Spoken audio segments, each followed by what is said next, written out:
Bom dia, vamos dar sequência aí à nossa aula e hoje a gente vai estudar um pouquinho de função quadrática, tá? Vou fazer uma introdução nessa aula, tá? Talvez uns 5, 7 minutos de apresentação. Depois eu vou fazer a segunda parte e vou fazer alguns exercícios lá da apostila, ok? E aí depois eu vou passar uma lista de função quadrática para vocês e vocês vão chorar o bambu nela lá e tentar fazer, tá beleza? Então, ó, vamos lembrar do seguinte aqui, ó. É bem fácil, tá? O que é uma função quadrática? Uma função quadrática é uma função que leva números reais aos números reais e ela tem essa cara aqui, ó. Ela é sempre do tipo ax ao quadrado mais bx mais c, certo? O a, e por que ele tem que ser diferente de zero? Porque se o a for zero, ele vai destruir o termo do segundo grau e, consequentemente, essa função não vai ser chamada de quadrática, né? Afinal de contas, a função quadrática, o x, né, tem que ter um x ao quadrado aí. Ó. Olha os exemplos que eu criei aqui. Rapidamente você vai perceber quem é o a, b e o c. Veja. Olha aqui, ó, 3x ao quadrado, o a está fazendo o papel do 3, o b e o c não aparecem. Então, significa que é 0 e 0. Então, 0x mais 0, que vai ser 0. A gente não tem o hábito de escrever, ok? Olha esse exemplo. Menos 5x ao quadrado mais 3. O a é menos 5 e o b é quanto? 3 e o c é 0. Aqui o a é menos 1. Reparem, ó. Menos 1, ó. Menos 1. E o b é 0 e o czinho é quanto? O czinho vai ser 1. Aqui o a é 1, o b é menos 5 e o czinho é 6. Beleza? Lembra lá de função afim? Quem é o zero? Quem que era o zero da função afim? Você pegava a função afim e igualava ela a zero, lembra disso?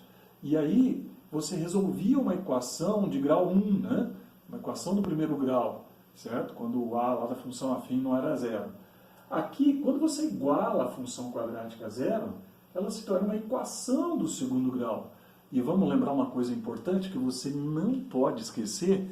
O que é o zero de uma função visualmente, graficamente? São os pontos, se existirem, de interseção do gráfico da função com o eixo das abscissas, com o eixo x. Não pode esquecer isso em hipótese alguma. Então, quando você vai igualar a função quadrática a zero, galera, quando você vai igualar ela a zero, ela vai se transformar numa equação de segundo grau, e você resolvendo a equação de segundo grau, você pode resolver pela fórmula aqui tradicional, delta. Claro que nós aprendemos nas outras aulas, lá na frente 2, que você pode resolver também uma equação de segundo grau por outros caminhos, lembra?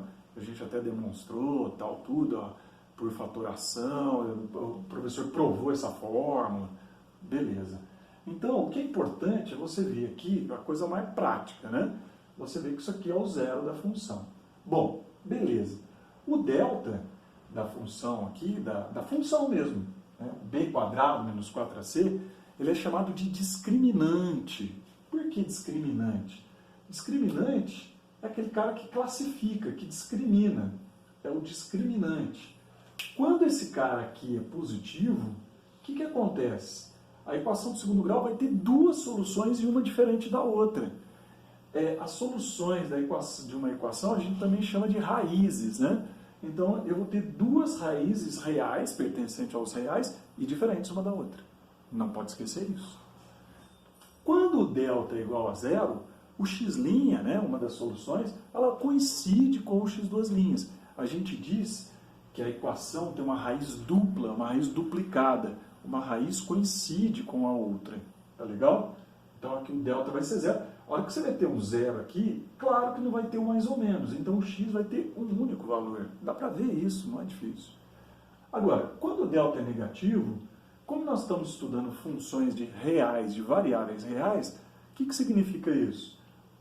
O delta negativo vai produzir uma raiz quadrada de um número negativo, que é um número complexo, que não pertence ao conjunto dos reais. Portanto, não interessa para nós aqui.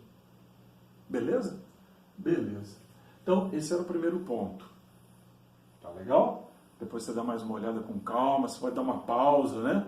Ficar parado lá, dar uma olhada, uma refletida sobre isso. Lembrar também, pessoal, e isso também nós falamos em sala, quando o delta for for maior ou igual a zero, quando for esse caso e esse, o trinômio aqui do segundo grau, essa expressão do segundo grau aqui, eu estou falando não na equação, mas aqui, ela pode ser fatorada. Ela pode ser escrita como multiplicação de 3 fatores aqui, ó. O A, que é esse cara aqui, o X que multiplica X' e o X que multiplica X duas linhas. Nós também vimos isso lá em Matemática 2, na aula de fatoração. Isso aqui, gente, é uma coisa muito útil. Dá para resolver muitos exercícios de vestibulares se a gente utiliza essa forma fatorada. Tem uma questão da FUVEST na nossa apostila que, se você utilizar esse artifício aqui, nessa fatoração, você reduz bastante o seu tempo de cálculo nessa questão aí da FUVEST. Então vale a pena saber, tá legal? Se lembrar que X' e X duas linhas são as raízes. Para a gente fechar essa primeira parte da aula, eu queria informar uma coisa para vocês. O gráfico de uma função quadrática não é simplesmente dizer que é uma parábola. Porque uma parábola poderia, vou pegar aqui uma varinha mágica, a parábola poderia estar assim, e vocês sabem que nessa situação não é função. A parábola tem que estar com o eixo de simetria dela perpendicular ao eixo x. Ela tem que só existem 2 tipos de gráficos de função quadrática. Esse aqui, com a concavidade, com a boca para cima, e é possível matematicamente provar, nós não vamos fazer isso, que isso acontece quando o A aqui é positivo, ou com a concavidade, a boca para baixo. E neste caso, o A é negativo. Veja o eixo de simetria. Na aula seguinte, a gente vai falar um pouquinho mais sobre a parte visual, a parte gráfica, e eu vou dar exemplos para vocês, ok? Valeu? Hello?